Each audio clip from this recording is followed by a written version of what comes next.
మన AP deputy chief minister గారైనటువంటి పవన్ కళ్యాణ్ గారి సతీమణి చాలా గొప్ప.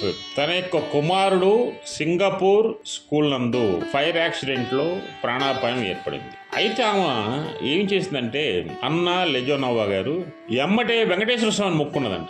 ఏమని? స్వామి, నా కుమారుడు సంపూర్ణ ఆరోగ్యవంతుడిగా బయటకు వచ్చినట్లయితే నా యొక్క తలనీలాలను సమర్పించి అన్నదానానికి అయ్యే ఖర్చు ఒకరోజు ఖర్చు నేను బరాయిస్తానని మొక్కుకుంది. అలా మొక్కుకోగానే ఎమ్మటే దేవదేవుడు ఆ వెంకటేశ్వర స్వామి ఏడుకొండలవాడ వెంకటరమణ గోవింద గోవింద ఆ వెంకటేశ్వర స్వామి ఆమె యొక్క మొర ఆలకించి మాక్ శంకర్ని ప్రాణాలతో కాపాడారు. అయితే ఇక్కడ తిరుమల తిరుపతి వెంకటేశ్వర స్వామి ఆమెకు వరాన్ని ఇచ్చాడు. ఎందుకంటే కొడుకు చనిపోకుండా కొడుకుని కాపాడాడు. ఆ వరాన్ని పొందినటువంటి అన్నా లెజోనోవా గారు వెంటనే తిరుమల వచ్చి ఆమె యొక్క తలనీలాలు సమర్పించి అన్నదానానికి తన వంతు సహాయం చేశారు. అంటే మన వెంకటేశ్వర స్వామి యొక్క గొప్పతనం ఎంత గొప్పదో ఆలోచించండి.